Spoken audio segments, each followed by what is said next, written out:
সেই আজরাইল মরণের সময় বেঈমান মুনাফিক আর বদকারদের মরণের সময় আজরাইল নিজের আকৃতি নিয়ে আসবে। তখন মানুষের চোখগুলি উল্টে যায়, তখন ওই রুহটা সমস্ত শরীরের মধ্যে দৌড়াদৌড়ি করে, মৃত্যুর কঠিন যন্ত্রণা শুরু হয়। আল্লাহর নবী বলেন, উম্মত, এই যন্ত্রণাটা এত বড়ই ভয়াবহ। একটা উটকে যদি জিন্দা হালতে তোমরা চামড়া সোলাও, এই চামড়া সোলাইয়া আবার চামড়া লাগবে, আবার চামড়া সোলাইবা। 100 বার জিন্দা হালতে একটা উটের চামড়া সোলাইলে যে পরিমাণে কষ্ট হয়, মানুষের ওই বেঈমান বদকারদের মৃত্যুটা ওই রকম কষ্ট হয়। 4 দশকের মুসলমান সে আজরাইল সাকৃতিতে আল্লাহর আদালতের সামনে কিয়ামতের ময়দানে দাঁড়ায় যাবে। শুধু আজরাইল না, সৃষ্টির সমস্ত ফেরেশতাগুলি আল্লাহর আদালতে দাঁড়ায় যাবে।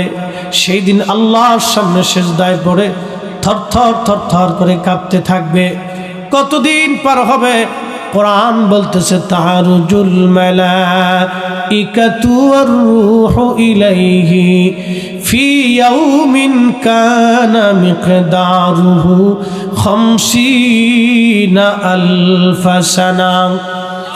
আল্লাহর কোরআন বলতেছে, হে আমার উম্মত বান্দারা, সেই হাসরের দিন কত বিরাট হবে, কত বিরাট। দুনিয়ার 50,000 বছর এক জায়গা করলে যত বড় হবে, হাসরের একটা দিন হবে তত বড়। কোন জমিন নিয়ে তুমি বড়াই করো, কোন ক্ষমতা নিয়ে তুমি বড়াই করো, কোন মেধা নিয়ে তুমি বড়াই করো, কোন জনপ্রিয়তা নিয়ে তুমি বড়াই করো, কোন দুনিয়ার কোন অফিসারের তুমি বড়াই করো, কোন এমপি মন্ত্রী মিনিস্টারের বড়াই করো গো, সেই দিন দুনিয়ার 50,000 বছরের সমান হবে মাত্র একটা দিন। হিসাব কষে দেখবেন আখিরাতের একদিনের সমান কতটুকু সময় আপনি দুনিয়ার মধ্যে বেঁচে থাকেন। 60 বছরের জীবন 50,000 দিয়ে ভাগ করে দেখবেন সামান্য সময় আমরা দুনিয়ার মধ্যে বেঁচে থাকি, অল্প সময় আমরা দুনিয়ার মধ্যে বেঁচে থাকি। একদিন মাটির ভিতরে হবে ঘরে, মন আমার কেন বান্দ দালান ঘর। কবি ঠিক লিখেছিলেন, কিসের জন্য দুনিয়ার ঘর দরজা বাঁধো? আহা, আমার হুজুর বলেছেন, হুজুর রসুলের সাহাবীদের আদলে কিছু কথা বলবেন। ছোট্ট করে বুঝাই দিয়ে যাই, নবীর একজন সাহাবী ছিলেন, তার নাম হযরতে সালমান ফারসি রাদিয়াল্লাহু আনহু। জীবনে হায়াত পাইছিলেন 250 বছর। চিৎকার মেরে জোরে বলবেন কি সুবহানাল্লাহ। এত বড় লম্বা হায়াত নবী সাহাবীদের মধ্যে কারো ভাগ্যে জুটে নাই।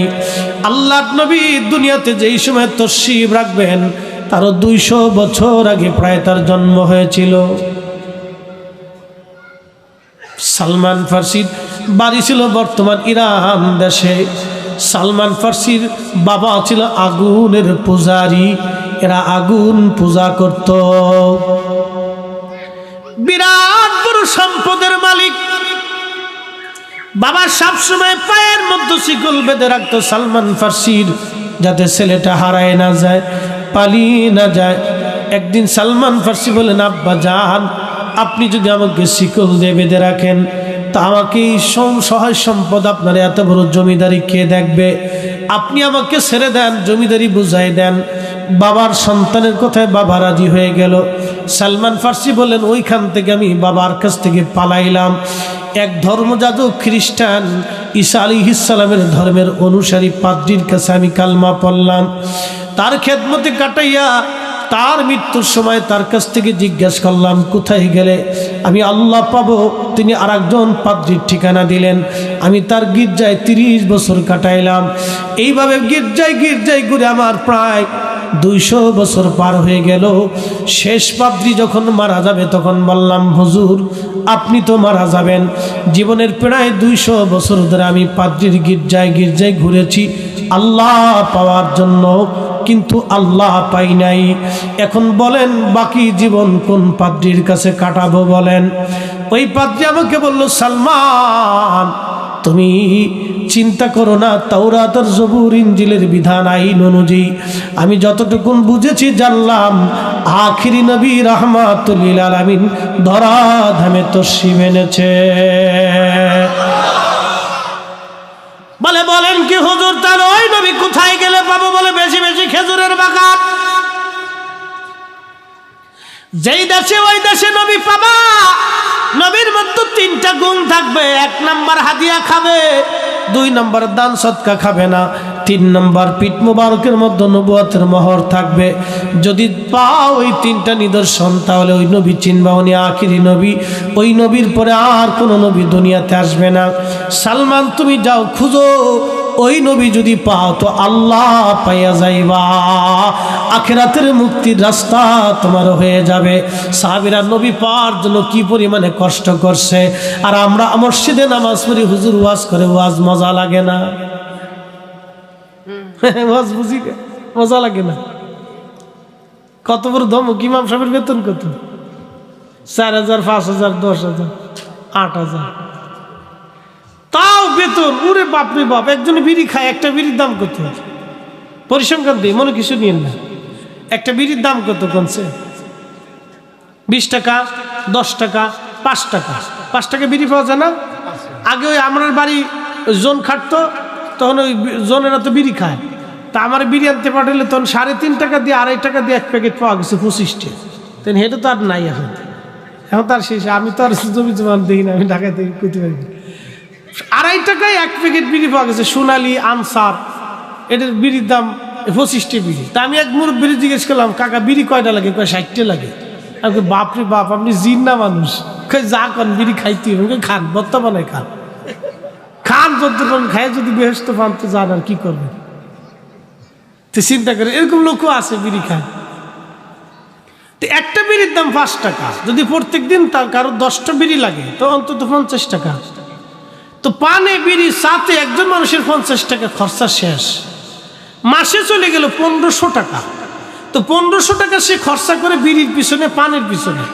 কিন্তু মসজিদের খরচা 200 টাকা দিবার চায় না, ক্যাশিয়ারের জুতা শেষ। চাইতে চাইতে যান শেষ। দিলেন না ভাই? দিবানি। দিতে দিতে যায় রমজান ঠেকায়, ক্যাশ পরে রমজানে না দিয়ে ঈদে দিবানি, ঈদ ঠেকায় দিয়ে কিছু দিয়ে বাকিটা পরে দিবানি। এরকম অনেকে আছে, বাকি পরে দিবানি কইয়া দিবার সে আর দেয় না। এখন বলেন, মসজিদের টাকাটা যে দিলেন না, তো এই আপনি কার সাথে ওয়াদা বরখেলাপ করছেন? কার লজ হলো বলেন? আল্লাহর ঘরের সাথে, আল্লাহর সাথে বেঈমানি করছেন। তো আল্লাহর সাথে বেঈমানি করে যদি জান্নাতে যাইতে পারেন তো যান, অসুবিধা কি? কথা খারাপ কইছি? আল্লাহর সাথে বেঈমানি করে যদি জান্নাতে যাইতে চান তো যান, যদি পারেন তো যান। শোনেন, বগিযোগী সব জায়গায় চলে না, বগিযোগী সব জায়গায় করেন না। 100 টাকা 200 টাকা আইডিয়া তেমন কষ্টের কোনো বিষয় না। এটা আল্লাহর ঘরের জন্য বরাদ্দ করতে পারেন না, নিজেকে আবার জান্নাতের আশা করিয়া 80টা হুরের চিন্তা রাত্রি ঘুম আসে না আপনার। হ্যাঁ, চিন্তা করতেছে বেহেশতে যা, আল্লাহকে লোক 80টা হুর পাই। উরে বাপরে বাপ! দুনিয়া এক বউ চালাইতে পারেন না, আর জান্নাতে 80টা বউ চালাবেন। 100 টাকা দিয়ে মসজিদে দিতে পারেন না মাসে। মন খারাপ করেন না, পরিসংখ্যান আপনাদেরকে দিলাম, হাসতে হাসতে মজার চলে আপনাদেরকে বোঝাই না ভাই, এগুলো বুঝতে হবে। মানুষ ঠকাইয়া কেউ জিততে পারে না, সবাই যে ঠকা সে নিজে ঠকে। কথা কন না কে? দোকানদারে কাস্টমার ঠকানোর চিন্তা করে ওরা ঠকাইলে আমি জিতবো। ও দোকানদার, তুমি কাস্টমার ঠকে জিতো নাই, তুমি নিজে ঠকছ। কাস্টমার চিন্তা করে দোকানদারের কাছ থেকে বাকি নিচে ওরা আর দিব না। এরকম আছে না ভাই? বাকি জিনিস আর দেয় না। দোকানদারে যান শেষ, চাইতে চাইতে যান শেষে সরম করে আর চাই না, দূর আর চাইলাম না। কেউ যদি মনে করে দোকানদার ঠকে আমি জিতবো, তা আপনি জিতেন না, আপনি ঠকছেন। আপনাদেরকে বলি, ইমাম সাহেবের ঠকাইয়া, মসজিদের ইমাম মুয়াজ্জিন সাহেবের, খাদেম সাহেবের ঠকাইয়া আপনি ভাবতেছেন আপনি জিতবেন না, জিতেন না, আপনি ঠকছেন। আপনি ঠকছেন, আপনি জিতেন নাই। আমি ঠকছি, আমি জিতি নাই, ঠকছি। আপনাদেরকে আজকে একটা কথা বলে দিয়ে যায়, সারা জীবন মনে রাখবেন। কেউ যদি কুত্তার গোশত খাইয়া কাবা শরীফে যায় নামাজে দাঁড়ায়, হবে? কে আসতে কইলেন? কে জোরে? ফটো আপনারা দেন, আমরার ফতোয়া টতো লাগতো না, ফটো আপনারে দিয়ে দেন।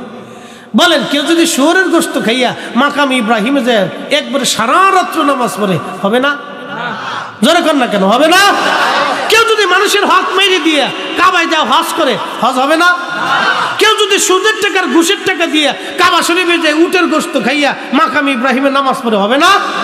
তো এটা যদি না হয় তাহলে ইমাম সাহেবের হক মেরে দিয়ে আপনি সারা বছরে চিন্তা করতেন বেহেশতে যাবেন, তো এই বেহেশতের আশা কেমনে করলেন?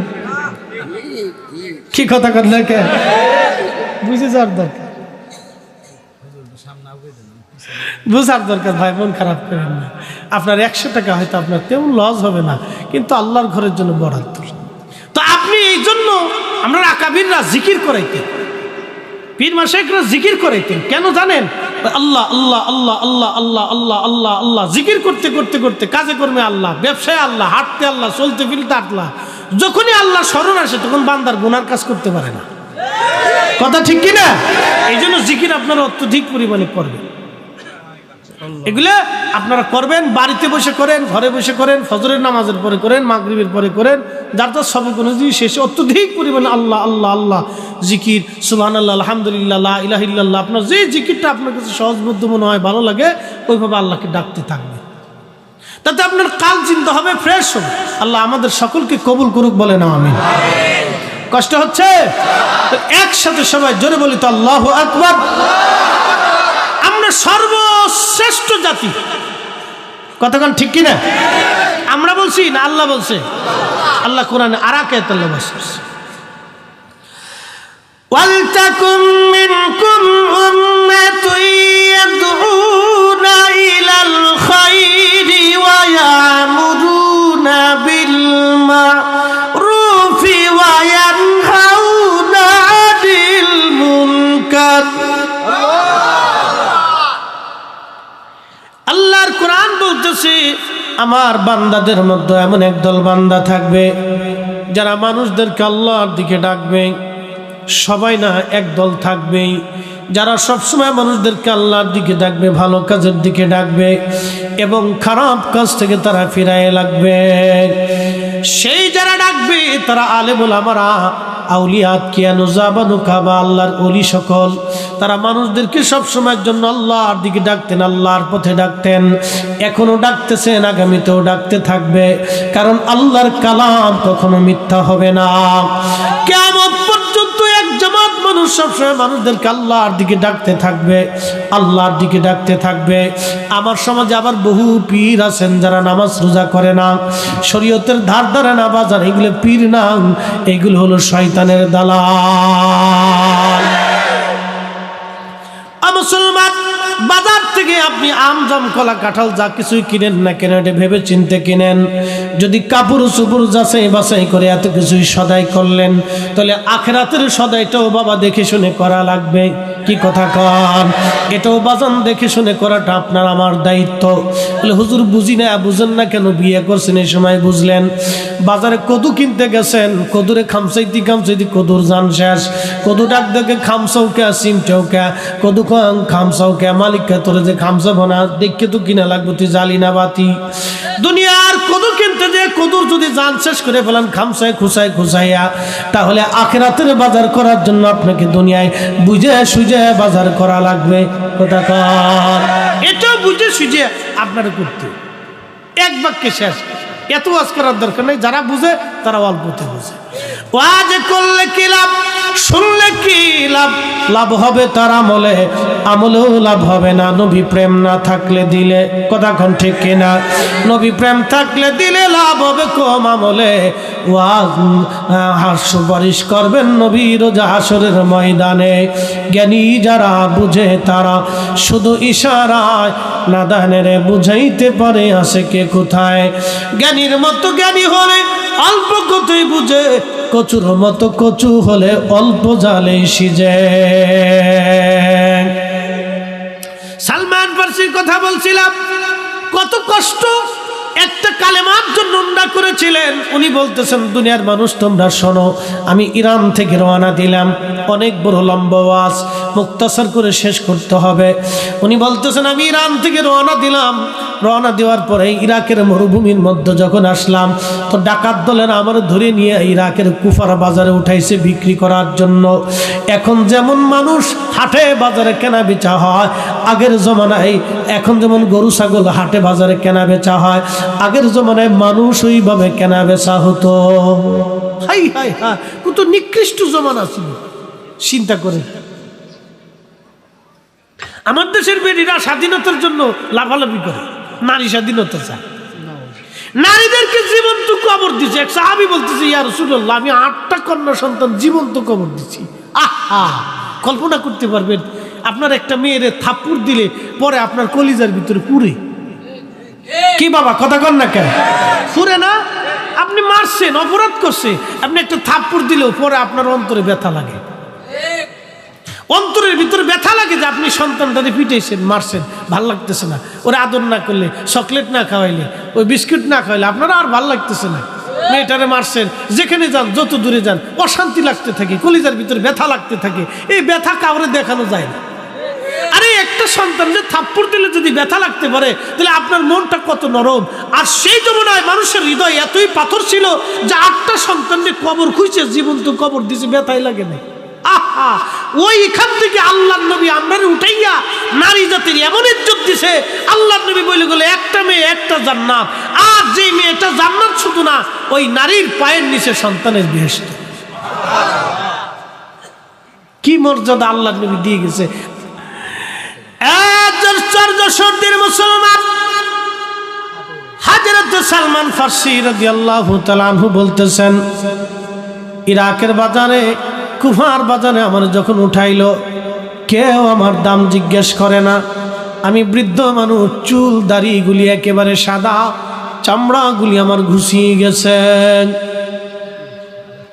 কেউ দাম জিজ্ঞেস করে না।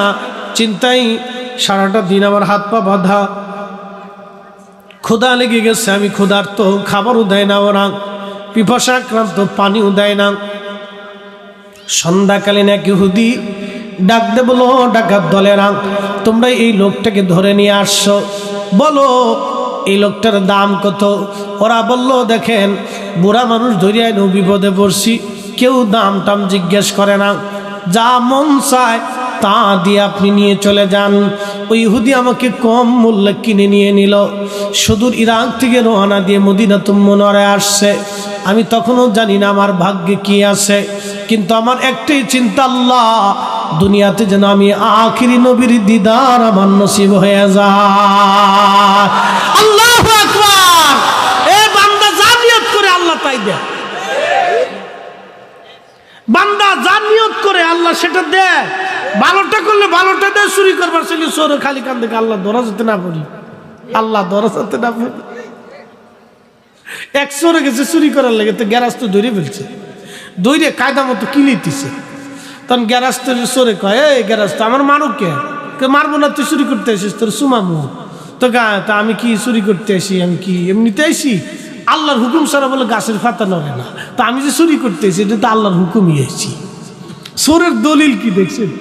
কি দলিলের দলিল? চোর দলিল দেয়, পরে গ্যারাজ তো আরো গুতাইতেছে, কায়দা মতো আরো ভিড়ে মারো কে? তোরে দিচ্ছে আল্লাহ চুরি করার লেগে, আর আমারও দিচ্ছে আল্লাহ তোরে কিলানোর লেগে। বুঝতে পারছেন? চোরেরও দলিল আছে, বিরাট দলিলের দলিল। খুব মনোযোগ দিয়ে হযরত সালমান ফারসি বলতেছে দুনিয়ার মানুষে আমার একটাই চিন্তা, আমি যাতে আখিরি নবী পাই। ওই পাওয়ার আশায় আমি শুধু ওইখানে আল্লাহ আমারে নিয়ে নিল, আমি তখনও জানতাম না আমার ভাগ্যে কি আছে। আমি চিন্তায় মগ্ন। সকালবেলা আমার মালিক ইহুদি আমারে নিয়ে গেল বিরাট বড় খেজুরের বাগানে। আমি খেজুরের বাগানে কাজ করতেছি। মালিক বলল, তুমি বৃদ্ধ মানুষ, কাজ করতে পারবে না সালমান, তোমার খেজুর বাগান তদারকির জন্য দিয়ে দিলাম, এ বাগান তুমি পরিচর্যা করবা। আমি বাগান পরিচর্যা করি, আর মনের বিরাট বড় আশা। আমার হুজুর পাদ্রী বলেছেন যে এই দেশে খেজুরের বাগান, ওই দেশেই নবী আখিরি নবী পাওয়া যাবে। মনে বড় আশা নিয়ে আমি কিছুদিন কাজ করলাম। একদিন খেজুর গাছের মাথায় উঠে আমি গাছ পরিষ্কার করতেছিলাম, ঠিক এমন সময় ইহুদির বেটা আর তার বন্ধু দুইজন এসে গাছের নিচে বসে বসে গল্প করে আর বলে, শুনছো আমাদের দেশে বলে একজন নবী আসছে, তার নাম মুহাম্মদ, মক্কা থেকে হিজরত করে আইয়ুব আনসারীর বাড়িতে আসছে, সে বলে আখিরি নবী। ইহুদিরা হাসাহাসি করে। ইহুদিরা আজকে থেকেই মুসলমানের দুশ্মন না, ইহুদিরা প্রথম থেকেই মুসলমানের দুশ্মন। আজকে ইসরায়েল যারা ফিলিস্তিনিদেরকে হত্যা করতেছে, ফিলিস্তিনি মা বোনদের কলিজার সন্তান কেড়ে নিচ্ছে, ফিলিস্তিনি ছোট ছোট বাচ্চাদেরকে বোমা মেরে মেরে ফেলতেছে, খাবার পানি আর খাবার দাবার ওরা বন্ধ করে দিয়েছে।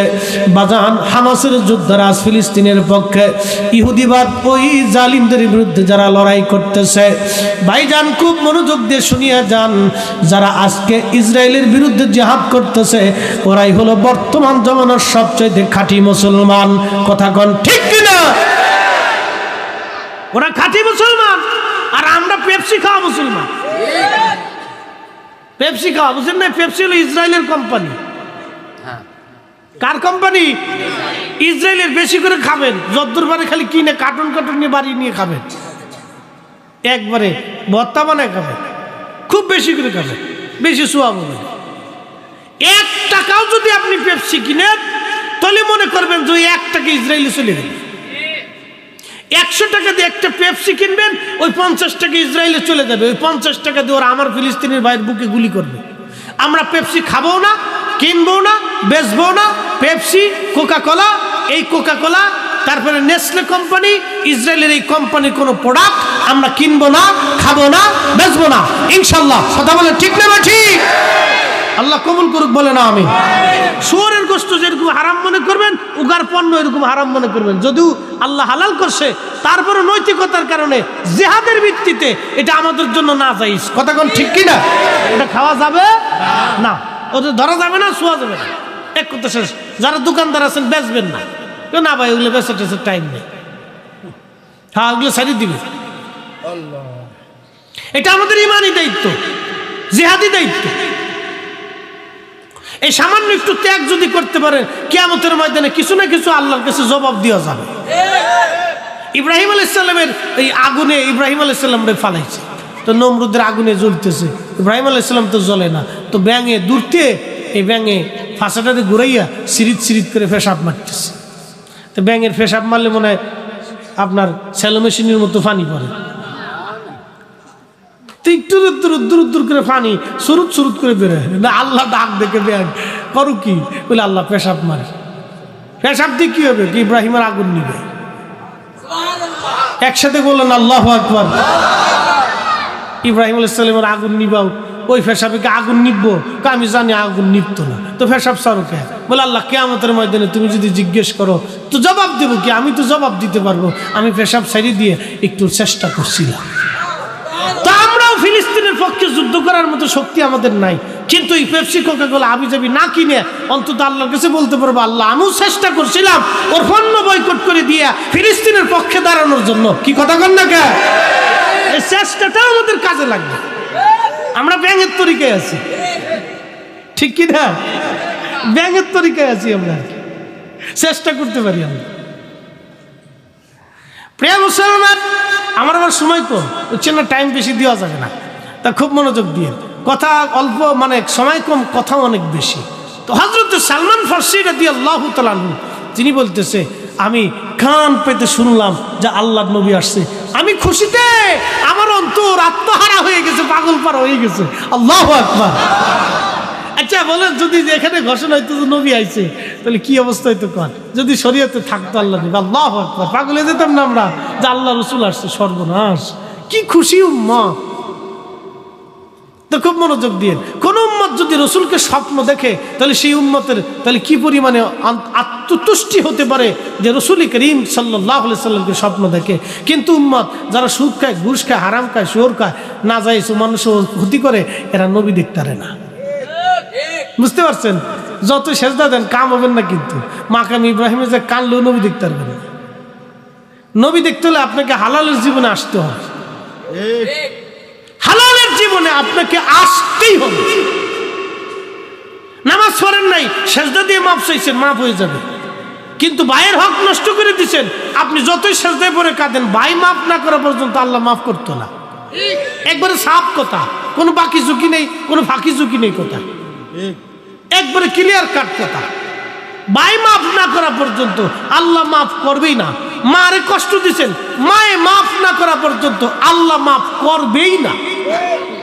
এক বাক্যে অধিকার আল্লাহ মার কাছে দিয়ে দিয়েছে, অধিকার ভাইয়ের কাছে দিয়েছে, অধিকার এতিমের কাছে দিয়েছে, অধিকার প্রতিবেশীর কাছে দিয়েছে। এই কথা মনে রাখবে।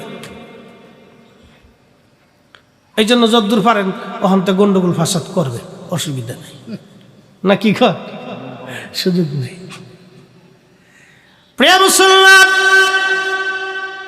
হযরত সালমান ফারসি রাদিয়াল্লাহু আনহু ডাক দিয়ে বলতেছেন, দুনিয়ার মানুষে, আমি গাছের উপর থেকে শুনে সন্ধ্যাবেলা মালিকের কাছে গেলাম, ইহুদির কাছে, মনিব আমার একটু বিদায় দেন, আমি মদিনার বাজার থেকে ঘুরে আসি। ইহুদি বলল, সালমান তাড়াতাড়ি আসবা কিন্তু। আমি চলে গেলাম। যাওয়ার পরে ইহুদির বাজারে আমি ওই ইহুদির কাছ থেকে বিদায় নিয়ে খুঁজতে খুঁজতে গেলাম হযরত আইয়ুব আনসারী রাদিয়াল্লাহু আনহু, যিনি মেজবানে রাসূল ছিলেন। আল্লাহর নবীকে তার বাড়িতে জায়গা দিয়েছিলেন মেজবানে রাসূল। হযরত আইয়ুব আনসারী রাদিয়াল্লাহু আনহুর বাড়িতে যাওয়ার পরে আমি দেখি মাঝখানে পূর্ণিমার চাঁদ বসা, চারপাশে সাহাবীরা বসে আছে। এত সুন্দর মানুষ আমি সালমান জীবনেও কোনোদিন দেখি নাই। এত সুন্দর, এত সুন্দর নবী, এত সুন্দর, এত সুন্দর। আমি আস্তে করে যা বসে গেলাম, হুজুরের নসিহত আমি শুনলাম। বাগান থেকে কিছু খেজুর নিয়েছিলাম, প্রথম পরীক্ষা করার জন্য খেজুরগুলি আগায় দিয়ে বললাম, ইয়া রাসূলুল্লাহ, আমি আপনার জন্য কিছু খেজুর সদকা এনেছি, নবীজি আপনি দয়া করে এই খেজুরগুলি সদকা হিসেবে কবুল করে নেন। আমার পাদ্রী বলেছে, সালমান আখিরি নবী সদকা খাবে না, সদকা নিবে না, সদকা গ্রহণ করবে না, দান খাবে না, নবীর জন্য দান খাওয়া হারাম, বনু হাশিমের জন্য দান গ্রহণ করা হারাম। আল্লাহর নবী মুস্কি হাসি দিয়ে বলেন, সালমান জীবনে কোনোদিন নবী তার কথা শুনেন নাই, তাকে দেখেন নাই, প্রথম দেখাতেই নবীর দরবারে খবর হয়ে গেছে। ডাক দিয়ে বলেন, সালমান ফারসি শোনো, আমি নবী সদকা গ্রহণ করি না, আমি সদকা খাই না, আল্লাহ আমার জন্য সদকা হারাম করে দিয়েছে। চিৎকার মেরে জোরে বলেন মারহাবা। আল্লাহুম্মা সাল্লি আলা সাইয়্যিদিনা মাওলানা মুহাম্মদ ওয়া আলা আলি সাইয়্যিদিনা।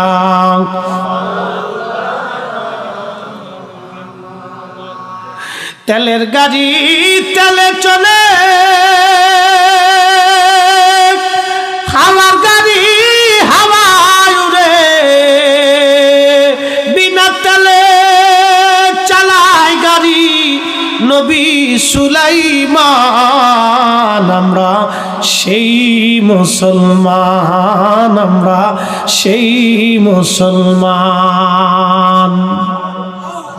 আমরা এত বড় দামি মুসলমান, এত বড় ইজ্জত আল্লাহ আমরা দিছে। সালমান ফারসি বলতেছেন, আমি মহা খুশি হয়ে ফিরে চলে আসলাম, একটা নিদর্শন পাওয়া গেছে। পরের দিন আবার ইহুদিকে বললাম, মালিক আপনি আমার আবার একটু বিদায় দেন, মক্কার বাজার মদিনার বাজার থেকে ঘুরে আসি। সালমান রে তাড়াতাড়ি আসবি। চলে গেলাম আমি সেই খেজুরগুলি নিয়ে।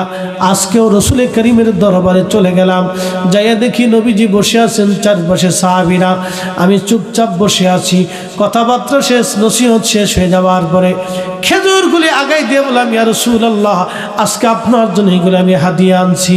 আল্লাহর নবী মুস্কি হাসি দিয়ে বললেন, সালমান আমি নবী হাদিয়া গ্রহণ করি, হাদিয়া দেওয়াও সুন্নত, নেওয়াও সুন্নত। এই জন্য যারা মেয়ে বিয়ে দিয়েছেন মায়ের বাড়ি হাদিয়া পাঠাবেন, খালি বিয়ে দিয়ে কাম সারা করছেন তা মনে করেন না।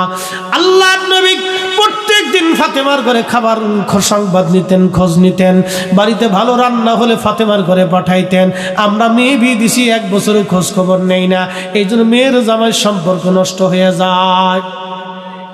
নবীর সুন্নত আমরা মানি না, মনে করছি একজনের গাড়ি উঠে দিছি আমি খুব বেঁচে গেছি, কেউ মেয়েটা আপনার না না আর এক বেটা জন্মাইছে, কোনটা কারণটা কি?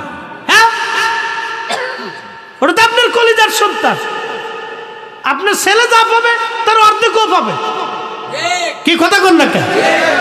তা আপনার বাড়ি থেকে ওর মেয়ের জামাই বাড়ি হাতিয়া পাঠান না, কারণটা কি? বেশি বেশি দিয়ে দিন, যতদিন বেঁচে থাকবেন খোঁজ নিবেন। আর স্বামী স্ত্রীর ঝগড়া লাগলে, জামাই মেয়ের ঝগড়া লাগলে জামাইয়ের পক্ষ নিবে, সংসার ভাঙবে না। দেখবেন জামাইয়ের পক্ষ নিবেন, মেয়ের পক্ষ নিবেন না। মেয়ের পক্ষ নিলে মনে করবেন যে ও সংসার নষ্ট হয়ে যাবে। জামাইয়ের পক্ষ নিবেন। আল্লাহ রসুল ফাতেমা আলীর মধ্যে ঝগড়া লাগলে রসুল করিম আলীর পক্ষ নিতেন। মারামা কইলেন না? আবু তুরাব, আলীর উপাধি ছিল আবু তুরাব, মানে মাটিওয়ালা। এই উপাধি পাইছিল ফাতেমা আলীর সাথে ঝগড়া হয়েছিল। তো রসুল করিম বাড়ি গেছে, ফাতেমা আলী কই? বলে আব্বাজান ভুল হয়ে গেছে, আপনার আলীর মনে কষ্ট দিয়ে বলছি, ঝগড়া হয়েছে। হ্যাঁ বলো কি? আমার আলীর মনে কষ্ট দিচ্ছে, সর্বনাশ করছো কি তুমি?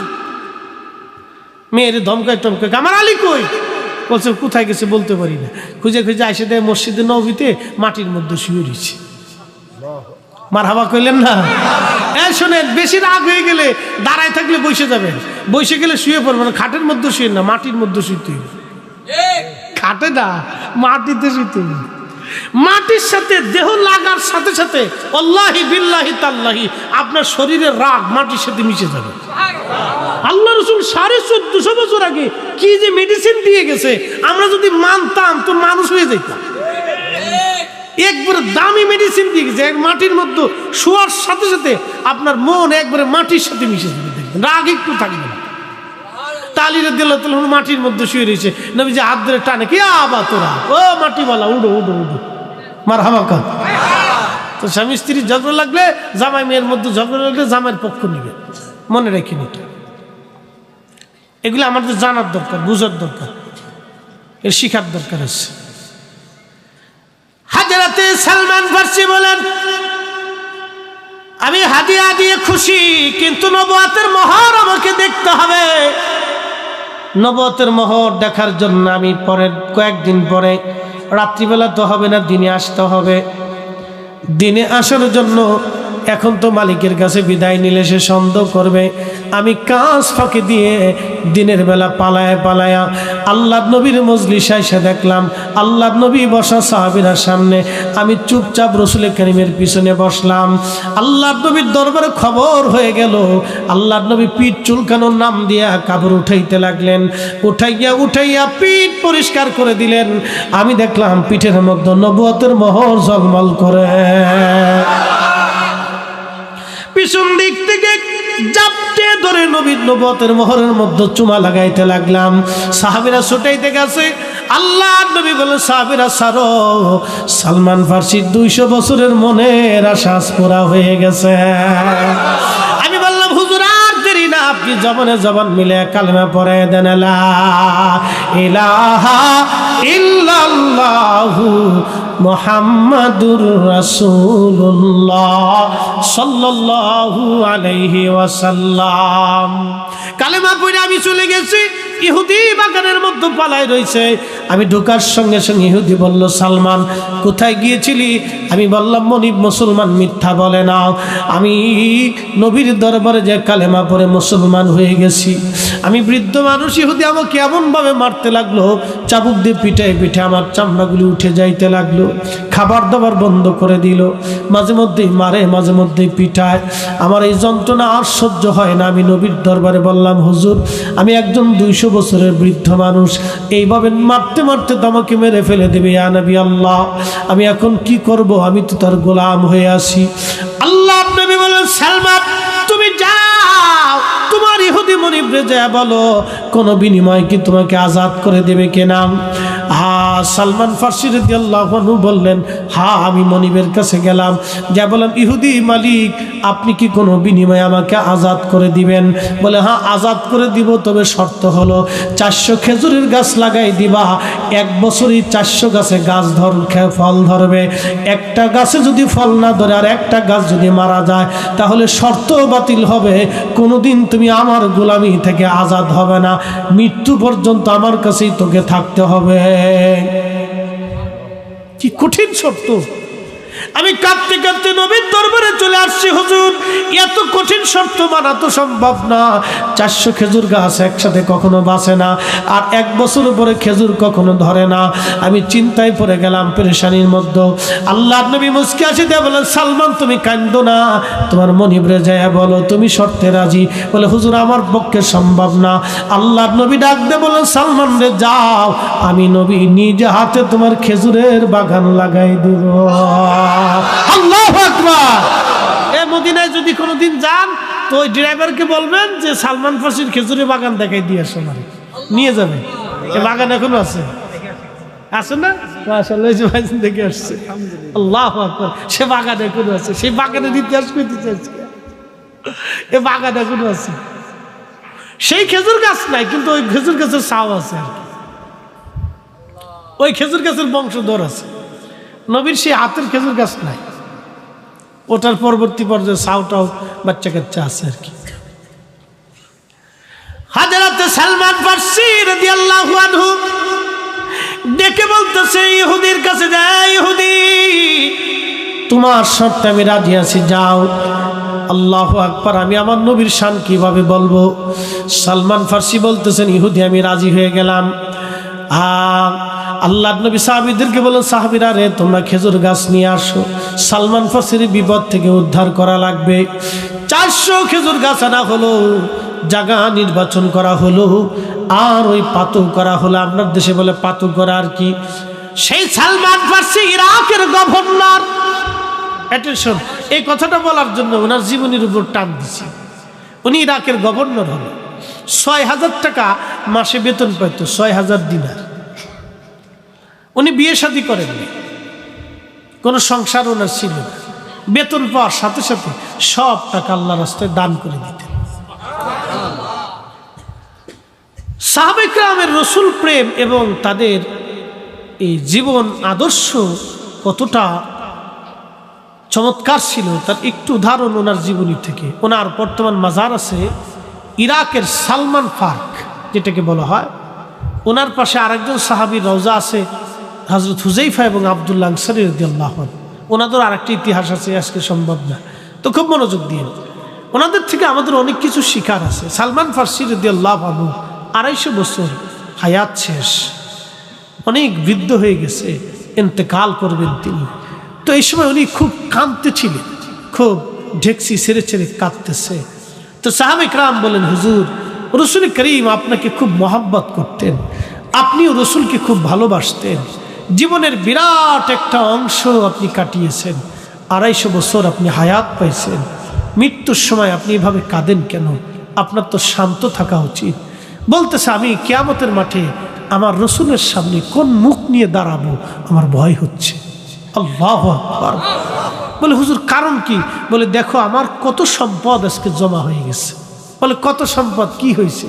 বলে আমার একটা লাঠি আছে, আমার একটা জুব্বা আছে, আমার একটা আবা আছে। আবাসই চিনবেন আপনারা, জুব্বার উপর দিয়ে গায়ে দেয় একটা আবা আছে না, আরবি আমরা দেখবেন পরে, এটার কুর্তা কয়, আবা কয়। তো আরবদের অভ্যাস, এটা সবসময় ওরা পরতো, লং জার্নি, সফর টফর, মরুভূমির পথে এটা কাজে লাগতো। এই জন্য ওরা এটা জাতীয় পোশাক এখনো ওরা গায়ে দেয়, আবা। খতিব সাহেবরা ওয়াজ নসিহত করার সময় গায়ে দেয় না, এটার আবা কয়। তে একটা আবা ওনার ছিল, আর একটা জুব্বা ছিল। আমরা কত কোয়ালিটির জুব্বা, জুব্বার শেষ নেই। কারণ একটা জুব্বা, একটা আবা, একটা পাগড়ি, একটা লাঠি, আর একটা পানির কাঠের পিয়ালা, আর একটা বাসন ছিল কাঠের বাসন। এটা নিয়ে ইন্তেকালের সময় কাঁদতেছে, বলি এত সম্পদ আমি রসুল করিমের কাছে কি জবাব দিব? নবীর ইন্তেকালের সময় নবী কিচ্ছু রেখে যায় নাই, আর আমার ইন্তেকালে আমার এত কিছু থেকে যাবে। আল্লাহু আকবার। না না, হয়েছে না, আরো জোরে বলেন না, আল্লাহু আকবার। আল্লাহর নবীকে তারা কিভাবে অনুসরণ করতেন একটু চিন্তা করে। আমি আগেই প্রথমে বলছি যে ওনাদের জীবন যদি বলি তাহলে আমরা মনে হবে যে আমরা মুসলমানই না। কি কথা কন না কেন? আমরা মনে হবে আমরা মুসলমানই না। চিন্তা করেন তো ওনার জমা কি আছে? একটা পাগড়ি, একটা জুব্বা, একটা আবা। গুনেন, একটা পাগড়ি, একটা জুব্বা, একটা আবা, একটা কাঠের বাসন, কাঠ দিয়ে বানানো। তো কয় টাকা দাম করত? একটা কাঠের বাসন আর একটা কাঠের পিয়ালা, পানি পান করত।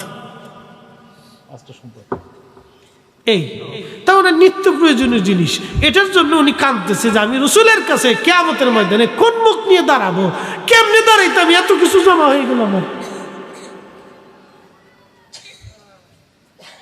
মাথা নষ্ট হয়ে যাবে। এই চিন্তা আসলে মগজে যে আমরা কি করছি, তাই কিচ্ছু করি, আমাদের জীবনে কিছু হয় নাই। যদি আল্লাহ মাফ না করে তাহলে উপায় নাই। যদি আল্লাহ রসুল আমরা কবুল না করে তাহলে কিয়ামতের ময়দানে আমাদের কবুল করানোর মতো আর কেউ নাই। কি কথা কন, ঠিক কিনা? রসুল করিমের যদি দয়া না হয় তাহলে আমাদের আর উপায় নেই, কিচ্ছু করার নেই মোহতারাম। এই জন্য আপনারা কিছু সম্পদ আল্লাহ রাস্তায় দান করে যায়।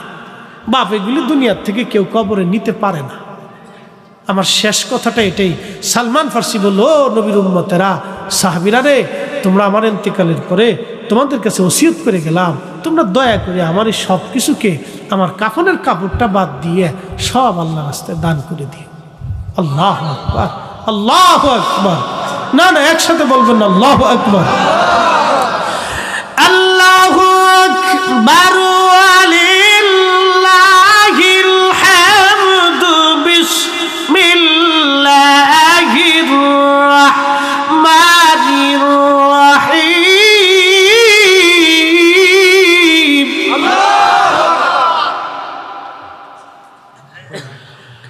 وأنفقوا مما رزقناكم من قبل أن يأتي أحدكم الموت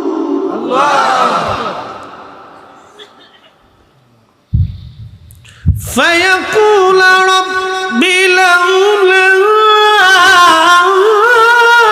أخرتني إلى أجل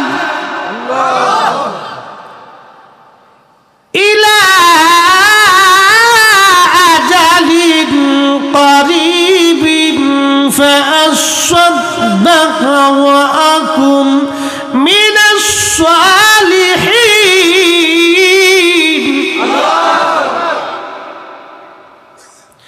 আল্লাহর কোরআন বলে, বান্দা, তোমার মরণ আসার আগে তুমি আল্লাহর পথে দান করে যাও।